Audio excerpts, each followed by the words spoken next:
My guest today is Scott Richardson. Scott, you've got your own podcast here at Muddy River. That's right. High tech in the Heartland. Yeah. And we will touch, you brought Bob on to talk about Bitcoin. And I didn't get I did not watch the whole thing. I was at work. I think I sent you a text. I think I hopped in my car during lunch and said, You sounded angry when you called. I was so mad. I was so mad at you. I was like, how dare you have these conversations with Bob without me about these Bitcoins. Bob was the only one I know who knows less about it than me. So I didn't want to bring you on because you'd show me up, right? The truth of the I'm matter just kidding. The truth of the matter is Bitcoin is such an interesting invention. And I think I wrote to you like recently that I think that Bitcoin is the greatest invention since the internet. And I would like it if you would just laugh at me and be like, come on, Frank. Well, is that Crispr. true? Crispr is the best invention but since the internet. Is Bitcoin the greatest invention since the internet in view of quantum computing? Yes, insofar as quantum computing can probably break Bitcoin someday, but it would be 8 times harder to break Bitcoin than it would be to break the current system. Oh, that's true. So I would say that quantum computing, if you want to go ahead and say that quantum computing is the best invention since the internet, I can see how that would kind of best out Bitcoin in terms of being able to break it. Quantum computing is the technology of the future, and it always will be. That's interesting. Well, they seem to have a lot of problems, making practical gains with that. But then again, they've come through. Microsoft released some chips, and so they've made gains. Well, they think that they're going to have chips that are going to be coming out that are going to essentially being able to break all systems. Mm-hmm. I mean, the idea of what is your definition of quantum computer? Can you give me like a small rundown of what quantum computing means? Well, it depends on quantum electronics, and the engine that drives them. Instead of being based on transistors, they're based on qubits. And right now, like computers have millions of transistors in them. The first computers just had dozens, and now they have millions of transistors in them. But with quantum computing, qubits are really hard to keep operating, to maintain coherence for long enough to finish their algorithms, to go through all their computations. And they don't have millions of qubits. They have just dozens, or possibly a couple hundred. So it's still in its infancy. What is a qubit? Oh, I'm sorry. A qubit is it's a particle that's in a coherent state, and it's actually like a transistor's either in one state or the other. It's a 1 or it's a 0. But a qubit can calculate things roughly in 2 states at once. It can be both a 1 and a 0 at the same time, if that makes sense. Well, it does make sense when we're talking about quantum, because quantum itself, in quantum physics, you can have the same electron in 2 different spaces, 100 million light years apart, and they can come in and out of existence simultaneously, and they exist and not exist all at the same time. And depending on what you do to the one, it happens to the other one. Right, in terms of in the quantum mechanical world, almost like string theory, or not even string theory, superposition. Yeah.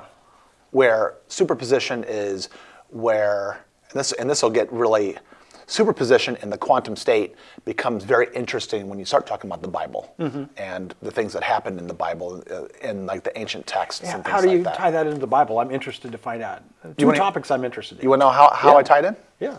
So we're going to skip over Crispr. We'll come back to that. Well, no, we Isn't can talk that about how Crispr. you do? You go off on a long tangent and then you bring it right back. Let's do that. Okay, so how would quantum happen in the Bible? Okay, so when I talk about the Bible, I'm not talking about the Bible from a religious zealot's point of view, or I'm not fanatical about religion. I'm not fanatical about the Bible. I speak about the Bible in terms of it's an ancient text. Mm-hmm. I remember reading it as a child, and somebody gave me a children's Bible when I was a little kid. Okay. And it had beautiful pictures. Yeah. And it was fascinating. I like to look at those even today. Absolutely. So all of my children have have children's Bibles at home. And again, not from the religious zealotry point of view, just about ancient text and ancient wisdom and how it's been passed down through over the, let's go ahead and say, centuries or millennia at this point, right? Sure. Okay. Several thousand years at this point. So several thousand years. At least 3,000 or more. Yeah, right. So parts of the Old Testament. When was Genesis written?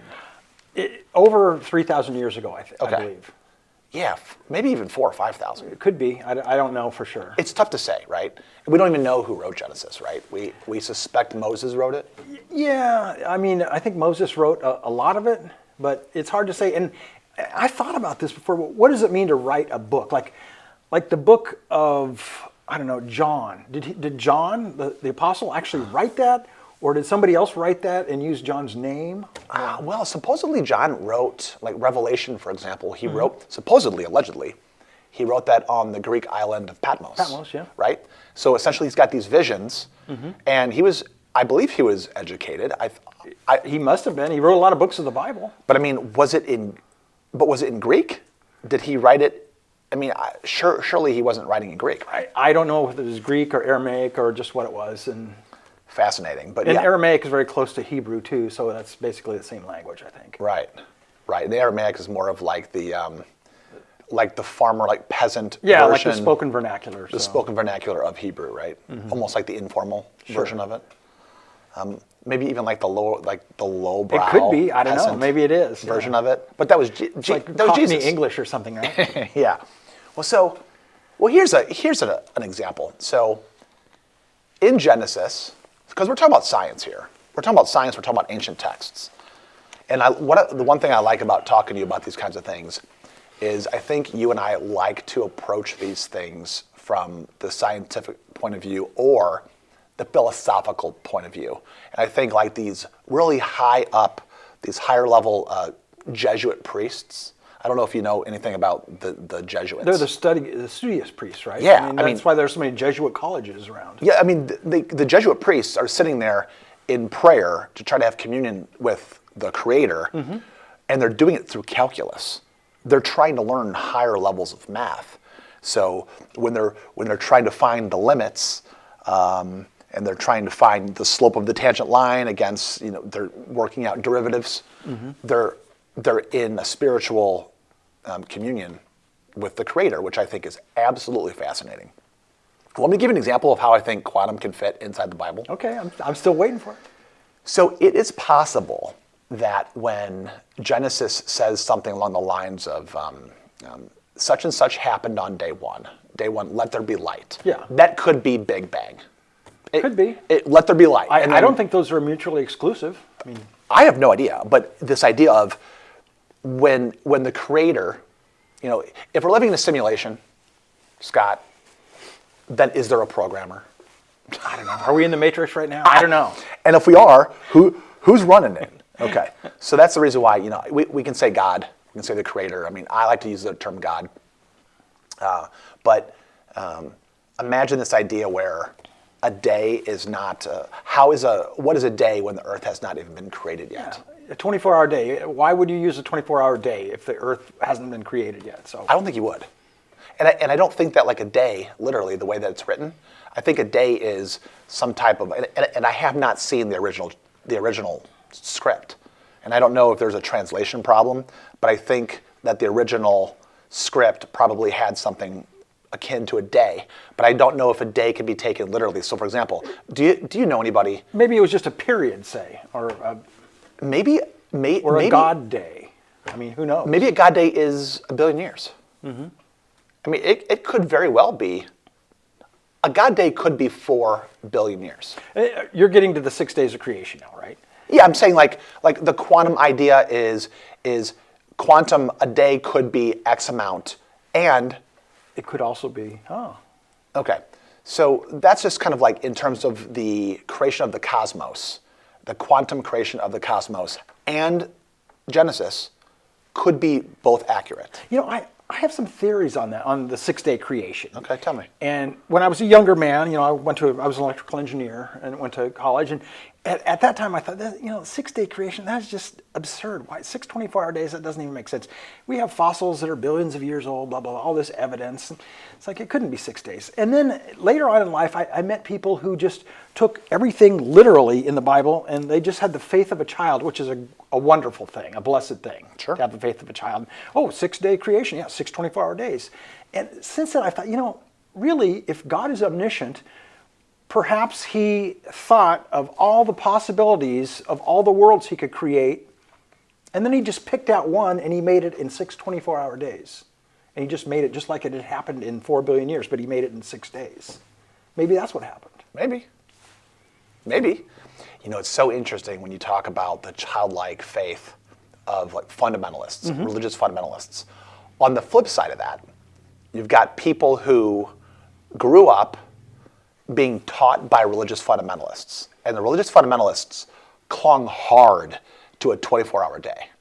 And so their children, their offspring, their students, whomever, later on rejected that. And then during their rejection of that, they said, well, if I'm rejecting this and I'm rejecting that book, well, now I guess the rest of the Bible's garbage too. You know what? I just don't think there's a God. No, I'm serious. I could see people. I could see that happening. That's what happens. People throw the baby out with the bathwater. Yeah. They read something in one of the ancient texts and they go, "No, that's common sense. That I would reject that." Yeah. When you say 6 days, so they throw the baby out with the bathwater. They don't want to throw out the existence of God because they don't like the creation story. Sure. Or, but the thing is, if the Bible was, and also there are people that die on the hill of, the Bible is the inerrant word of God and there's not one syllable that's wrong in it. But I think people have studied it and there probably are little things that might be considered inconsistent. And I know that's like heresy to even think that. But if you think about it, this book has been under attack for ever since it was written. And it probably, it's been translated so many times and probably things, it has man's fingerprints all over it. It does. And I have all the faith in the world that contains the Word of God, but there may have been other things that crept in there too. There may be some slight inconsistencies and maybe definitions of things have changed over time. And if you read it enough and you actually read the footnotes, there are a lot of words that we just don't know the translation of, so they just put in what we think it should be. So, well, so speaking in the ancient text, in that first book, of course the Bible is a collection of books. Yeah. The ancient texts. 66, unless you're Catholic.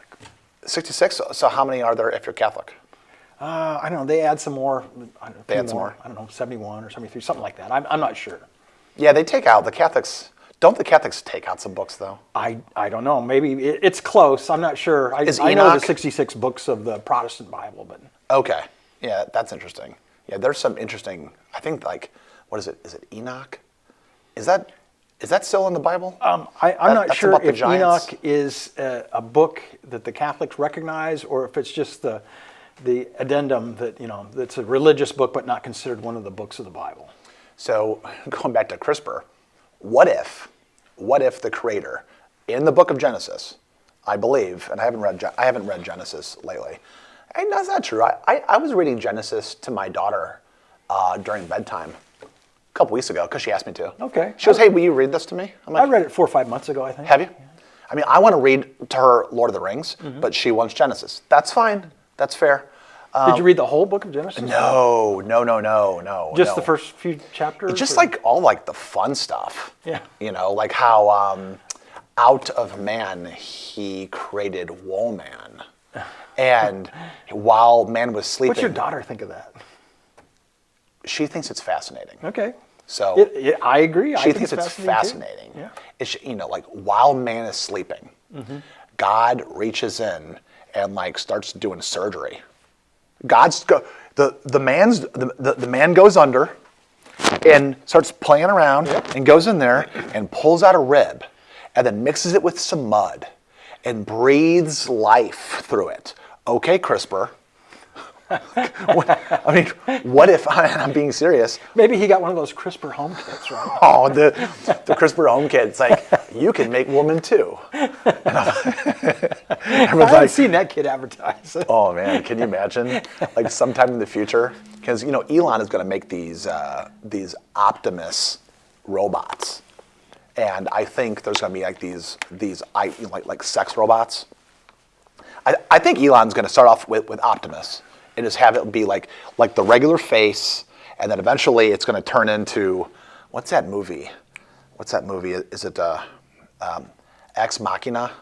Have you ever seen Ex Machina? I've not seen it, no. Shane, have you seen Ex Machina? No? So it's about this guy travels to this Amazon rainforest and to go meet with a scientist. And the scientist goes, essentially, I want you to do the Turing experiment. Like the Turing, like, do you know what the Turing experiment is? Sure. Like if artificial intelligence can make you think it's human, then you've passed the Turing test. Turing test, yeah. Yeah. So he goes there. That's what the whole movie is about. About this guy going and passing the Turing test. And the robot that he talks to is this smoking hot, gorgeous robot. She's a famous actress, and that's the whole thing. And I'm not going to give away the plot twist at the end, but it is serious business, and it's very scary, and it shows you possibly what AI could do. But have you spent much time talking to ChatGPT? A little bit, because I think that would pass the Turing test. I mean, it seems like there's a team of scientists in the other room furiously typing and researching your answers at light speed, your questions. I think it's fascinating. So Elon has Grok, yeah, right? Mm-hmm. And then OpenAI has ChatGPT. Yes. Is that correct? There's another one called Google has one, and I know the one you're talking about because I have a friend who uses that one. He subscribes to that one. Yeah, Perspacity or Perspacity? What's the name of that? I can't remember. Yeah, I can't think of it. It's something like that. It starts with a P. Yeah. I have not used that. I have used ChatGPT, and I know a lot of college students like to use ChatGPT as well. But, here's an actual, real quantum possibility in the Bible. There's a point in the Old Testament where I think Moses goes up to the mountain and is talking to God. And Moses can't see God. I don't think Moses is looking at God face to face or anything like that. I think he's shrouded maybe with the presence of God. Well, the only time he could was when he was in the cleft of the rock at a different time, right? Right. Yeah. And then isn't there another time where Elijah goes up the mount and talks to God too? I don't know the Bible. I'm not some kind of Jesuit, super God-knowing man. But I think there's times where these prophets go up to the mount, to the top of the mountain, and talk with God. Well, and Jesus did on the Mount of Transfiguration. So check this out. Maybe that's a quantum moment. Maybe when the apostles, the disciples, the followers of Christ go up to the mount. Mm-hmm. So when they first see Christ there, I get the impression they don't exactly know that that's Christ, but then they realize, they're like, well, no, that is Christ. You mean on the Mount of Transfiguration? Whatever? Yeah, the time. Yeah, because he was all dressed in white, dazzling white, white. Like the sun or whatever, yeah. And he's seen talking to two prophets. Yeah, Elijah and was it Moses and Elijah maybe, I think? Yeah. What if that was all the same moment? I don't know, maybe. What if when Moses went up there, and then Elijah went up there, and then Jesus went up there to see those two prophets, what if that was all the same moment in time? That could be. I'm not saying it is. You should write some fan fiction. Oh, I could do that. And then I could do this. This would be very blasphemous to the Catholic Church. The Catholic Church would be very mad about this. You might get kicked out. I might get kicked out. Well, I've already been kicked out. I think that the quantum realm is very interesting. Do you think that people don't want to buy Bitcoin because they think that the quantum computers are going to destroy it? I don't know. I kind of doubt that slows people down. Although there are some nefarious characters who are downloading and storing large amounts of encrypted information that could be valuable in the future if we develop computers to decrypt it. Which is I can't remember the name for it. There's actually a name for that activity. They're just filling up, warehouses full of servers, full of this information, so that in the future they'll be able to commit crimes with it. Oh, geez, really? Yeah, isn't that crazy? That is crazy. The amount of space that all of the YouTube servers and hard drives are taking up is really scary too. Space and energy too. Space and energy. And AI takes a lot of energy. Because I mean, when you type a search now, it takes a lot more power to. I mean, the searches are so much better with AI, but it takes a lot more computing power to arrive at that. That's another. The issue of AI, just the relentless amount of energy taken to drive those systems is mind-boggling. And people talk about all the energy that Bitcoin takes too. Because Bitcoin, so if you're familiar a little bit with how Bitcoin works, so obviously it's working on the blockchain. Mm-hmm. And each block is referring to the previous block. And that block is referring to the previous block. And it's kind of a contiguous set of data structure. Well, and each block encrypts all of the transactions that preceded before it, right? Yes. Yes. Generally speaking, and that's generally why I believe that block size gets bigger the more it's mined, because each block gets bigger and bigger and bigger.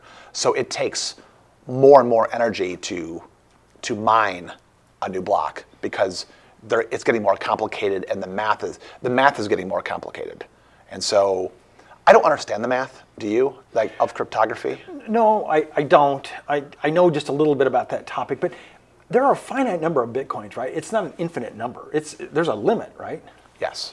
21 million. Yeah. And I wonder how many million we've mined so far. 19, between 19 and 20. Mm-hmm. The last Bitcoin will be mined in the year 2140. And we have well over, I'm gonna go out on a limb and say there's about 19.8 million coins that have, just call it 20. Call it 20 million coins, and in the next 100 years, we're going to mine another million coins. And there's also the founder, the mysterious founder, whatever his name is, the Japanese name. He has 1 million himself, right? That's not in circulation. Yeah, his name is Satoshi Nakamoto. Yeah. Which his name, I believe in Japanese, actually means like something like CIA. Like almost like Central Intelligence something. It's some kind of Japanese thing where I don't know that either somebody's having fun with this, either somebody's having a lot of fun with this, or it's divine on some level. And I don't mean strictly divine, straight from God necessarily. I'm not making that claim, but something weirdly divine in the spirit of it. And the reason why I say that is because Satoshi Nakamoto, the so-called alleged creator of Bitcoin, he stuffed 1 million coins into his wallet, and they've never moved. They have laid, they're right there. You can go back. You can go back to, like, speaking of the Genesis. So there's something called the Genesis block. I actually have a T-shirt. I'm gonna have to get you one. Do you want to be a nerd? I'm already a nerd. I'm gonna. You might be a little bit, but that's good. I'm gonna get you one of these T-shirts. They're like $11 on Amazon. It's just like a cheap white T-shirt, and it's got the original SHA 256 cryptography of the Genesis block. Really? The very first block that was ever mined by Bitcoin, and it's got.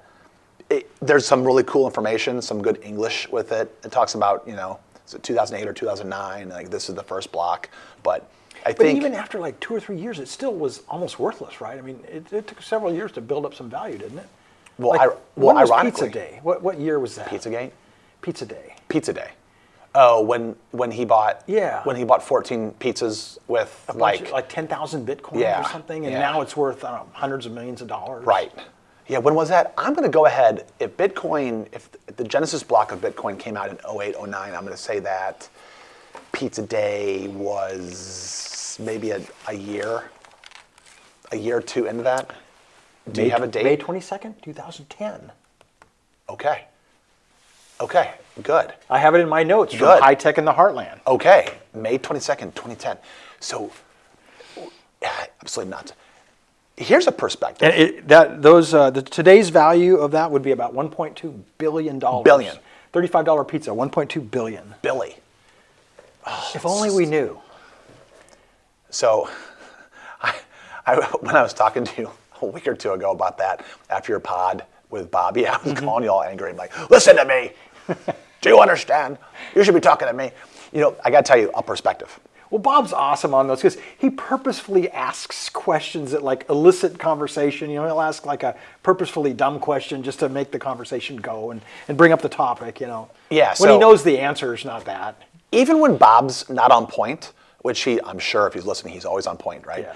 But when he's not on point, he's a very good conversationalist. When he's on point and really like working, he's the best conversationalist because he's a journalist at heart and he's facilitating what you're trying to get done. And you don't even have to tell him what to do. He just knows his role and he can immediately be like a chameleon and fit into that role. Well, he's done it for so long. Yeah. Well, I mean, he should do a couple of segments on baseball. That's what he should do. He really should. Yeah, absolutely. Here's a perspective on, you said something like when Bitcoin was relatively worthless. Pretty much. I'm going to give you a perspective that it might help anybody who wants to learn about Bitcoin. So, and maybe I already told you this, but let's just kind of go through this exercise. When you talk about the divisions of Bitcoin, so when people think, oh, there's 21 million Bitcoin, obviously you don't have to buy a whole Bitcoin. You can buy a piece of Bitcoin. Okay. It's kind of like this. If you were to buy $1 and you only had a nickel or a dime or whatever, let's just say you had a dime and you wanted to buy $1. Could you do that? Yes. But you would have to buy a fraction of $1. So for example, my third child today, she turned 6. This is her birthday. Happy birthday, Press. And she deals with pennies, nickels, and dimes because she's 6 years old. Sure. And then whenever my parents, her grandparents, give her like a $50 bill, it drives me crazy because it totally screws up her sense of what value is. So when I'm giving her when I give her dollars and $5, does she know how much a 50 is worth relative to nickels? She does. But what's worse is when she gets the $50 or heaven forbid $100, which that's insane. But of course it's 2025. Like, what can you really buy with $100? You know, you can get a nice meal somewhere in Quincy. But the buying power of $1, the buying power of $1. So, not to be ageist, Scott, but I believe that you are old enough to remember stories about penny candy. Oh yeah. Did your parents or grandparents? Penny candy. Okay, so wow. Yeah. You're older than I thought. No, I'm kidding. I probably am. Okay, so I'm old enough. There was something called the White Hen Pantry when I was a kid. Do they still have 7-Elevens? Or 7-Elevens still around? Not here, not around here, but they do like back east. Yeah. So I would go to these stores and I would have, I would buy Garbage Pail Kids. I would buy cinnamon toothpicks. I would buy now and laters. And I could, in the change of our cushions, like breaking my piggy bank and carrying in nickels, dimes, quarters, I could buy a lot of stuff. Okay. I would argue that the penny is near worthless. It's not even copper anymore.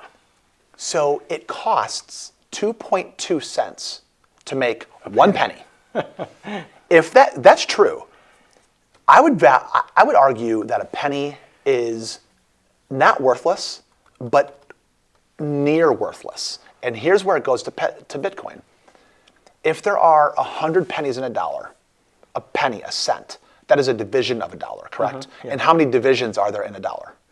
Well, 100. You know. Okay. How many divisions are there in 1 Bitcoin?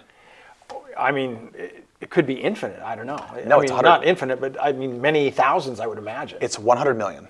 100 million, okay. So 1 Bitcoin has 100 million divisions. Okay. Each division is called a Satoshi or a sat. Okay. People on the internet, they talk about stacking sats. That's the cool thing. You know when people like kids are saying 6, 7? I'm saying stacking sats is like the cool thing to do when you're on the interwebs. Talk about Bitcoin.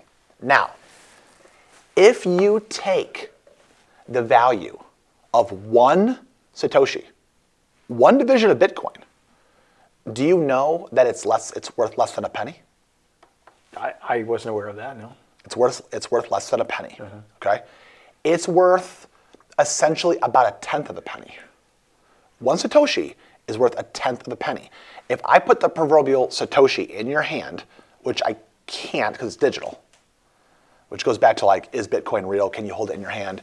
You can hold a Bitcoin in your hand as easily as you can hold an email in your hand, and you cannot hold an email in your hand. You cannot. You can print out a copy of one, but you cannot hold an email in your hand.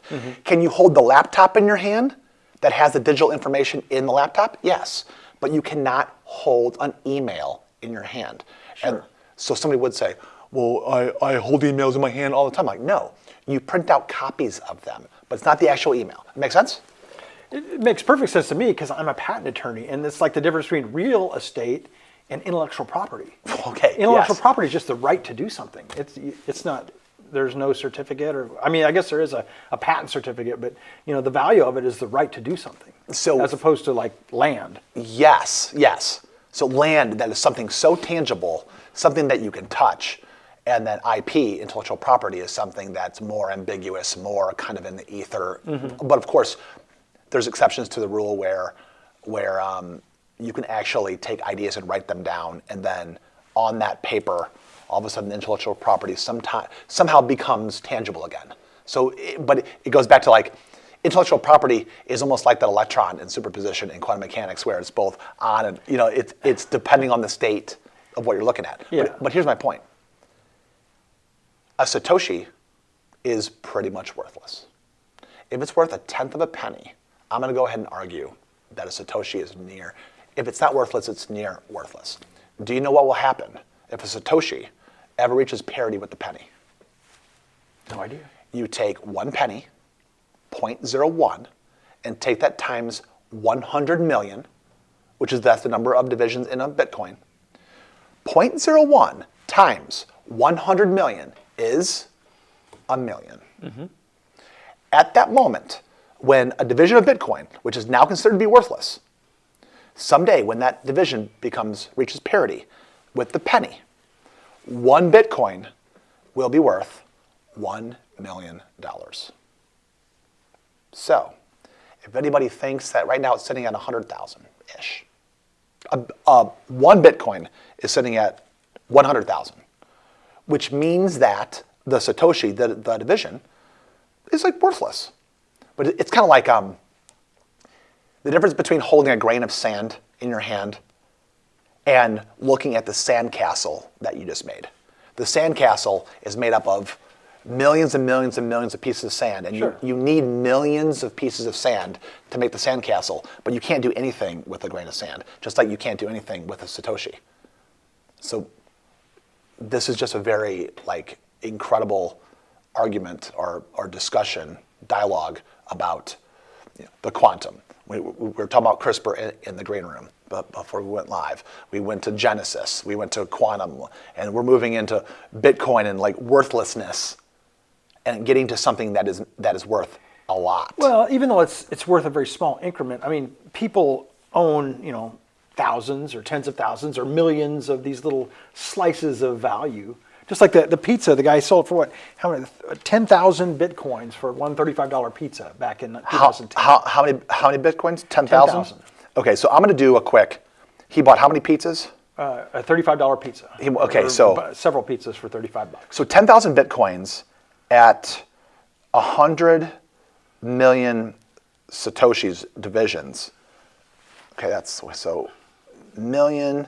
That's a trillion. That's a trillion Satoshis. I thought it was worth 1.2 billion. No, it's 1.2 billion dollars. It's 1 trillion Satoshis. Oh, okay, a trillion Satoshis. Okay. A trillion Satoshis today Yeah. is worth $1.2 billion. Sure. That's insane. And you know what? That's nothing compared to what it's going to be worth someday. That's nothing. Maybe. But they're also competing systems. It's not just Bitcoin's the big dog. They have 60 or 70% of the market or something like that. Yeah. But there are how many others? Like half a dozen other types of blockchain currencies? I don't think anything truly competes with Bitcoin outside of half a dozen Yeah. guys. So who is actually competing with Bitcoin? Okay, there are 17,000 cryptos. Wow, I had no idea that many. 17,000. I think 60 to 80% of them, something like that, are extinct. Okay. Meaning maybe they're running somewhere in some universe, but that's not really a thing. Like you can't really go on and trade them anymore because they're dead. Speaking of extinct, explain to me what a hard turn is. Oh, like a hard fork? Relative to Bitcoin, yeah. Okay. A hard fork, yeah. Yeah, a hard fork. So what happened was one of the things that Bitcoin was trying to fix early on was the double spend problem. Mm-hmm.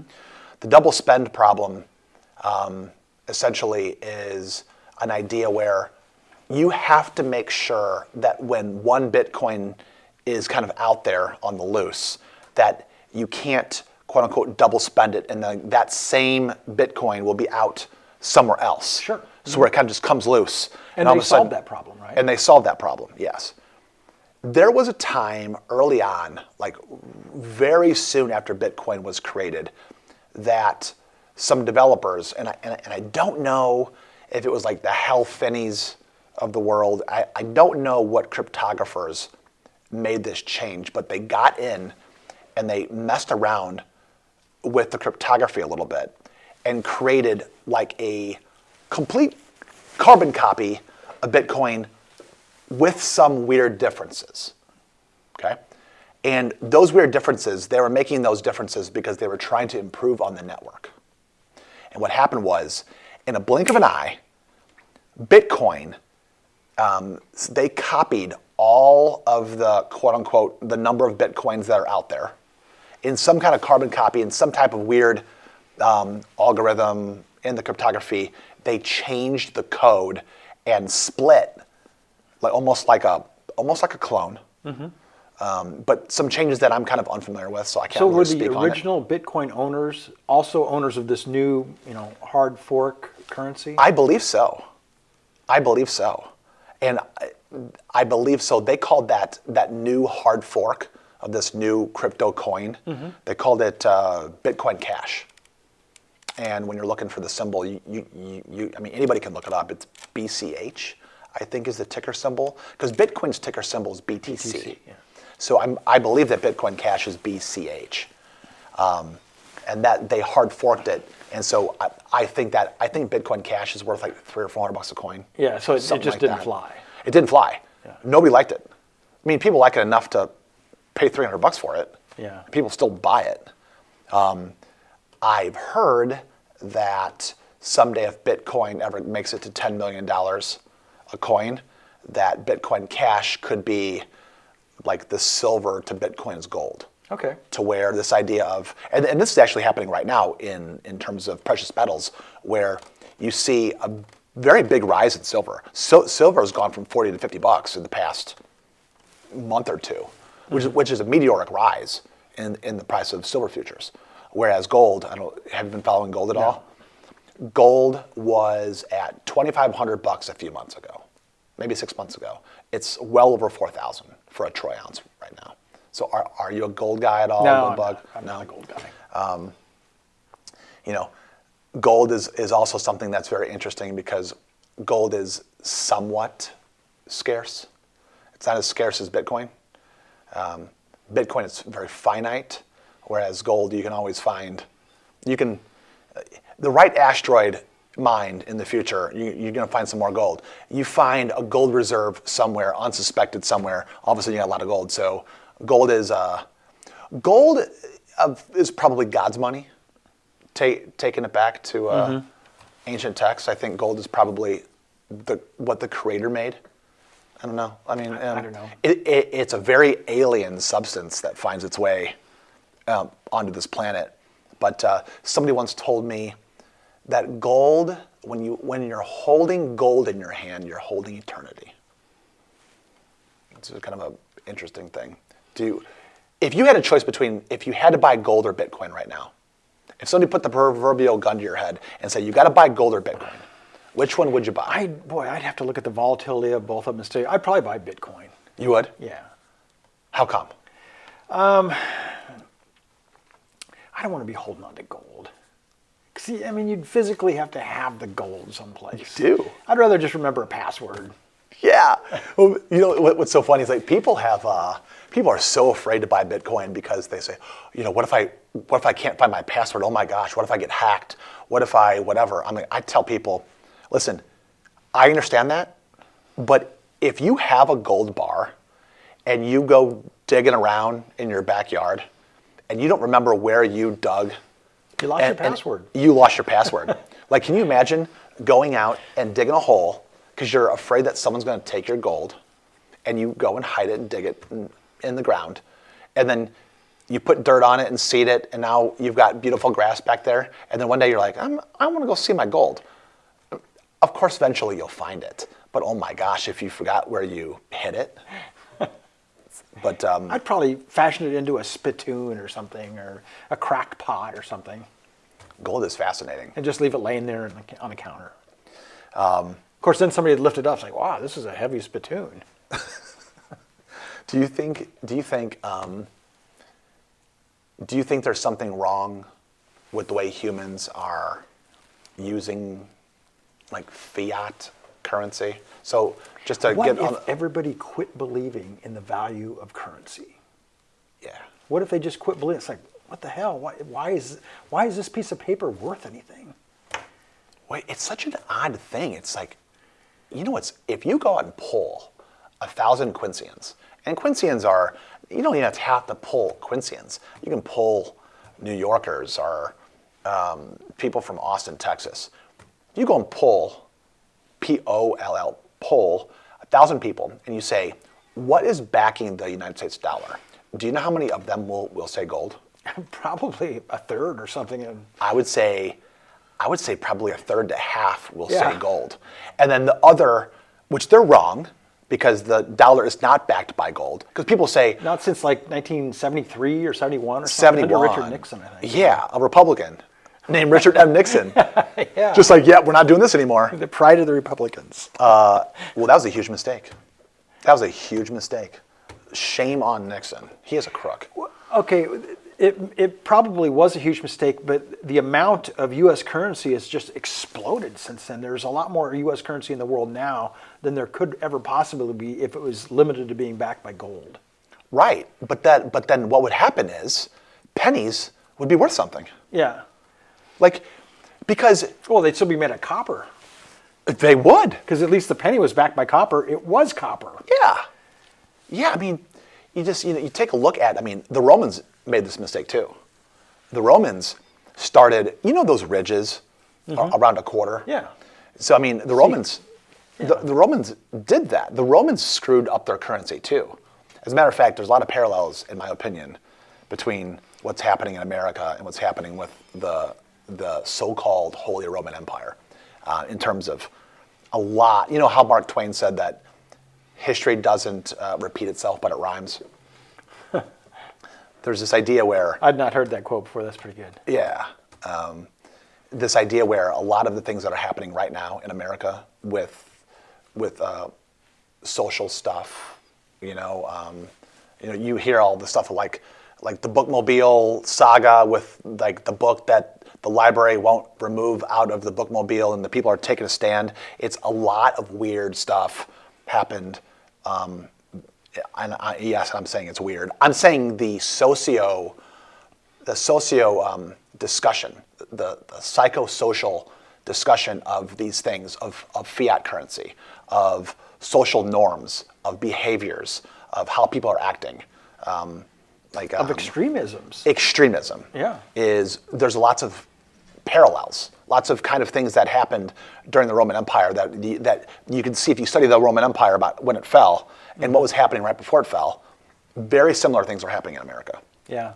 The Roman Empire lingered on a lot longer than people realized, though. Because like at about the time of Christ, that's when it was close to its pinnacle. But it lasted like another 500 years or so, didn't it? It was a long time. But when did Rome fall? When did Rome actually fall? Wasn't it very close? Should I ask the computers? Ask AI. What year did Rome fall? 476. Yeah, it's almost 500 years. Yeah, you're right. Yeah, you're right. Man, it's so interesting. But yeah, the Roman Empire went on forever. And it's such a strange thing too, about how the time of Christ, there was so much. There's a book written by, oh goodness, who is it? It's not Ezra Klein. Who wrote Zealot? Have you ever heard of that book? No. Called Zealot? It is fascinating. I do a lot of reading, but I've not heard of that one. So I'm going to say, who wrote Zealot? Who wrote the book Zealot? Reza Aslan. You know what? That book will knock your socks off. You know what that book's about? It's about how during the time of Christ, there were zealots everywhere. There were zealots just like that was a very popular thing. One of the apostles was a zealot, right? Yeah. Yeah. I mean, John the Baptist was a zealot. I mean, up until the point. Was it Simon the Zealot? Is that right? Was it? Yeah, I think so. Because there was Simon Peter and then another Simon the Zealot. Yeah, and there's a lot of people. I mean, the Romans crucified a lot of people. I think they crucified the Christ in like the most brutal way possible. Well, maybe Peter, right? Yeah, Peter got crucified upside down, right? That might have been worse. What do you think about all those apostles and disciples getting killed and then never wavering? The only one that didn't die a horrific death, I think, was John, and we're not sure how he died. Right. He probably died of old age, natural causes, probably. But we don't know, right? We don't know. What do you think about that, though, like all those deaths? I'm trying to think of... They certainly gave their lives to Christ, to God, right? Yeah. My daughter who, she's 10, not my 6-year-old. My 6-year-old's not ready for conversations like this, but my 10-year-old one time, like recently, we were driving to a soccer tournament in St. Louis. And I don't know if you know, like when you live in Quincy and you play soccer as a kid, yes, you can play in Park District, and that's good. I'm really glad that we have that. But if you really want to go deep into soccer, you have to travel all over the place. Like you have to go to Burlington and Springfield and Peoria and Morton. It's a huge time commitment. It's just, it's too much. It's too much. And like I'm a soccer coach, and even as a soccer coach, I mean, I'm not going to give up. I'm going to go like hard in. I'm deep into it. I'm not going to stop. But it's ridiculous that we have to drive so far. You're a wrestling coach too. I am a wrestling coach. Yeah. Yeah, I do drive all over the place for wrestling That's too. That's impressive, yeah. Oh, yeah. So my daughter goes, hey, Dad, do you think, we're talking about like the apostles dying. We're talking about how she was reading this story that said something along the lines of somebody was killed for their faith or something like that. And she goes, if you had to save your children and you were in like a terrible situation where there's like a terrorist, and the terrorist wants to like hurt us, and he wants you to reject Jesus, would you do it?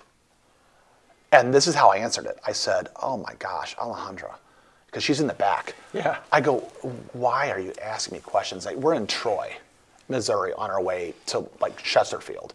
And I go, why are you asking me this right now? She goes, I just curious. I go, is that what goes through your head? She's like, yeah. She's like, yeah, that's what I'm thinking about right now. I'm like, okay, that is, wow.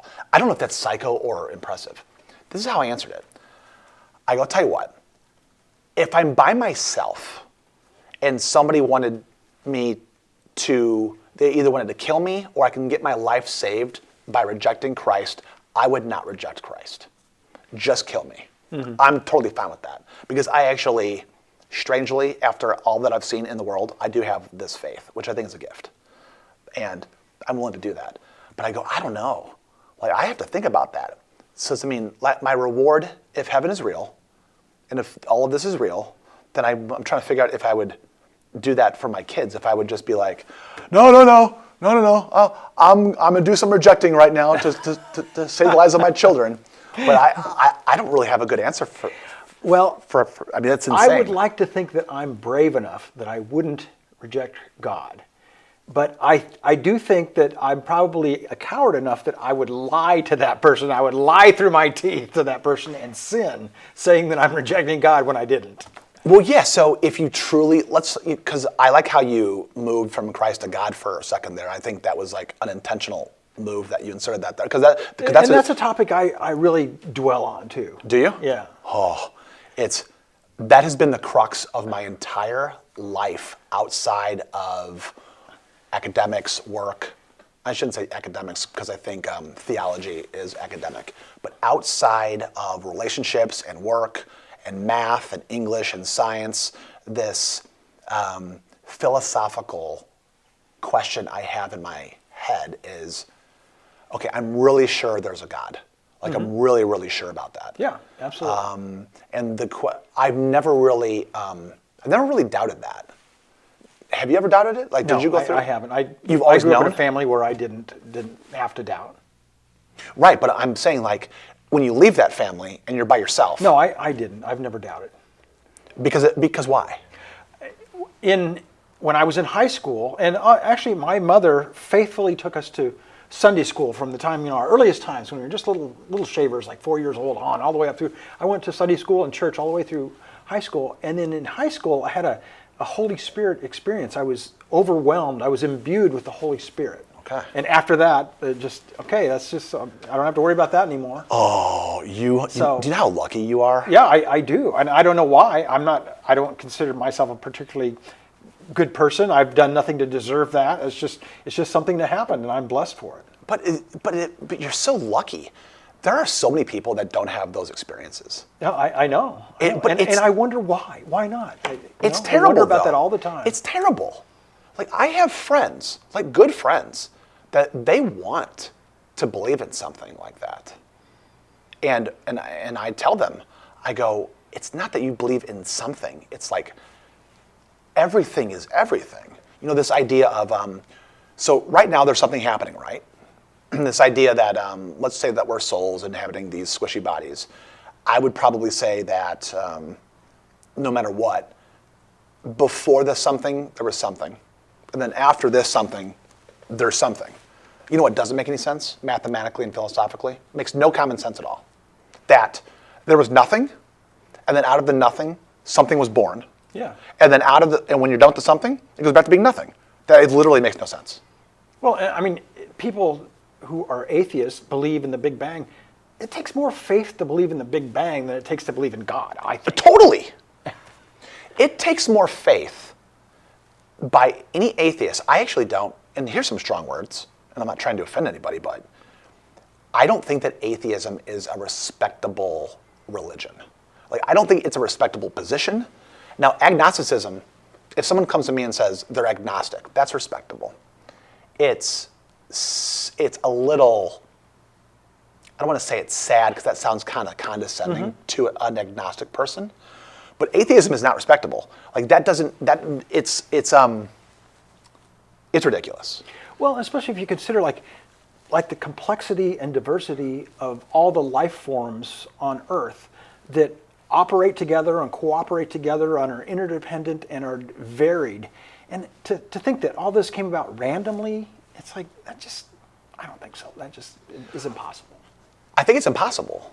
I think it's philosophically impossible as you take the current moment, so forget about the future, just work your way backwards from a cause and effect situation. I mean, literally using math and science and philosophy, because a lot of the guys, like a lot of the Greek philosophers, a lot of them didn't have, a lot of those guys did not have the math. They had to work inside their language. Yeah. Like the Greeks. The Greeks had to use, I don't want to say common sense. They had to use the Socratic method. It goes back to, are you familiar with any of Descartes' mind-body problem? Mm-hmm. This idea of just working through, like just the mind-body problem itself. And the mind-body problem, of course, is I know there's a brain, I know there's a body, but where's the mind? Is it in the brain? Or is the mind distributed through the body? Or is the mind just outside the body? So anyway, the point is, you don't need to carve somebody up. You don't need medicine. You don't need math necessarily. You don't need religion. It is a method of working through a problem. And so I think when you do that, with using no religion, using no math, using no science, just two people talking and having a conversation, you would think that would be enough for I guess it wouldn't be enough for an atheist, would it? You know, my goddaughter is, I wouldn't say she's atheist, but she's agnostic. And I'm supposed to like fix this. Get to work on it. I mean, I don't even know where to start with this girl. And she's a brilliant 13-year-old. Talk with her about entropy. Because, I mean, if you're truly an atheist and you believe all of this complex life forms that make up, Earth happened randomly through happenstance and evolution and mutations and all, if you believe in entropy, then from this moment forward, everything's just going to have to start unwinding and falling apart, right? Yes. But it doesn't. I'll guarantee you tomorrow morning I'll get up and my arm is still there, my blood hasn't leaked out and everything's just, clicking right along. Well, there's complete order and randomness and coincidences. And so what's happening is you and I can see the order. I mean, do you think there's a lot of order in the chaos? Because that's a tough question to answer. Because we're talking about, because we're saying that, does chaos even exist? It does, although it's hard to develop a true random number. I mean, that's a difficult thing to do. How so? Just because almost anything you do, it can be replicated. I mean, almost anything. And there are some, you can take analog measurements, for example, and if you take them at a certain level, it's going to be kind of random. But I mean, if you ever looked into developing a random number, it's hard to do. Yeah. In college, I took a lot of philosophy courses in college, and I really should have I have more credits from Illinois State than you can shake a stick at. I mean, I think I've got like 165 credits from Illinois State. I went in every single for direction. Your undergraduate? Yeah, just for undergrad. Yeah. I mean, all I needed was 120. But I went like way, because I changed my major over and over and over. It was terrible. I'm like, I don't know. You know what? This is stupid. I think I had like 130 or something, and I thought I was bad. I went in every direction you could possibly. I was not disciplined. Like, my biggest regret of my life is not being disciplined in college. It's my biggest regret. I don't regret anything else in life except for that. Just going in every direction. I mean, you had fun at the time. Oh, it was right? fantastic.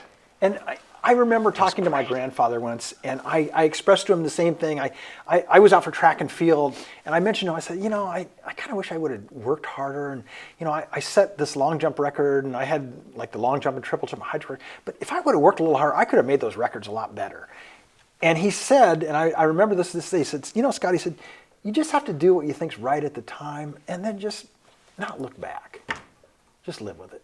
Because you can't go back and change it. Yeah, And when I say regret, Scott, I don't mean like I'm sitting here like, oh, woe is me. I'm like really torn up about it.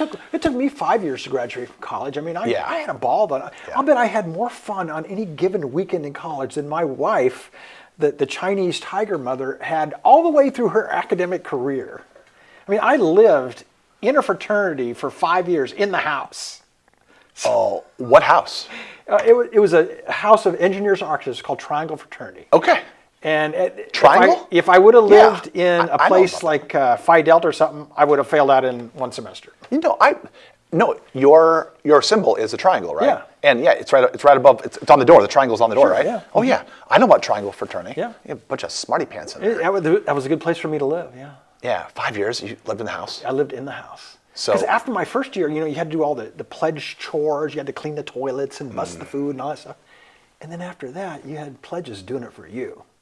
That's a pretty good deal. Yeah, I'm all like about that. Every semester, you've got new blood. Yeah, blood. You've got new indentured servants. Sure. Just coming in there. Cleaning the house and tidying up. And I think. Man, can you believe we've already done an hour? Isn't that incredible? Hard to believe. Isn't that hard to believe? And we didn't even get to college football. We didn't get to college football. Oh, Indiana. Indiana is number 2. Man, that is just Indiana's 2. Shocking. Ohio State. Somebody, who was it? It might have been Shane, gave me some kind of stat that said that. So Ohio State's up here kind of by themselves. So he's a college football kind of. He's an expert. I am not. Are they number 2 in the Big Ten or number 2 in the AP? No, in the whole thing. Is IU number 2? I didn't imagine that. Okay. This is ridiculous. I didn't realize they were that high. They're number. You remember when you and I talked a couple like last week? I mentioned that I thought that they were number 3 in the AP. They were number 3, and then who did they play over the weekend? Absolutely, just I cannot believe. I'll tell you. I think, and I'll probably ask Shane this question after we post up here, but I'm going to ask Shane, like, what would the score of Ohio State Indiana be? Because I suspect that Ohio State would be like, are they like 14-point favorites, Shane? Like, do you know off the top of your head? It's Indiana, probably a touchdown. Okay, so maybe 7? Okay, well, that's better than I thought. But I just don't, this feels really bad. Like, I like Indiana, just generally speaking. Yeah. Like, I just like that state. How can you not like Indiana? How can you not like anyone who's hating on Indiana, like, why do you hate on these people? Like, it just sounds like somebody like, I'd go to IU. By the way, I'd be a Hoosier. I got no problem. last night I just watched the movie Breaking Away again. Speaking of Indiana. Oh. You ever seen Breaking Away? Okay. The bicycle racer? I have not seen the whole thing. It's a classic movie. Should I go home and watch it? It's on Amazon, yeah. Is it Breaking Away? Man, I think you have to pay for it, though. But $3? something like that. Give it to me. My coffees are more expensive than that. Yeah. But, hey, Scott, we're done. Can you believe that? Sounds good. So the last time you were here, we talked about your job and your... We talked about jiu-jitsu. We talked about jiu-jitsu. We talked a lot about jiu-jitsu. Yeah, patent stuff. We talked about patent stuff. We didn't talk about the Bible much, though, did we? The first time? Yeah, I don't think No. so. The next time you come on, we will start with college football. Okay. And everyone who hates college football will just turn off immediately. No. No, I thought we had a really good conversation. See, I'm a fan because I grew up in Nebraska, and in Nebraska, college football is king. Everybody is a college football fan. Everybody's a Nebraska fan. Didn't Nebraska just get kicked out of the top 25? Yeah, they got. Did they? Well, Minnesota crushed them. I mean, Yeah. I don't know. I think the whole distraction with Matt Rule, their coach, and Yeah. he's like a walk-on at Penn State, and you know, the whole there's no possibility they wouldn't want him, first of all, but also he's not going to leave there to go to Penn State. That Penn State debacle is unbelievable. That's That is unbelievable. unbelievable. It's the guy unbelievable. loses like 2 games and they fire him after a decade of service. No, I mean, everybody wants him dead. I mean, this is like, you want to talk about like liking football. There's liking football, and then it's like life or death, where this is the only thing. I think Nebraska is like that. They're kind of like that. The fans totally overreact. I agree. Except for me, I don't. But You don't react. Hey, Scott, next time we come on, we space our pods, you and I. Now, you've got your pod. yeah. When is your pod at Muddy River? I think they drop them on Wednesdays when they drop them, and that's when I record them. They dropped the previous one on Wednesday, and I record a new one. Okay. So this I just one- recorded one this morning. You did? Yeah. And so it'll Crispr. drop. You talked about Crispr? Yeah. Okay. You know what? We will. You know what? We can start with Crispr next time. Man, so interesting. Hey, thanks for coming on. Thanks for having me. All right. Thanks.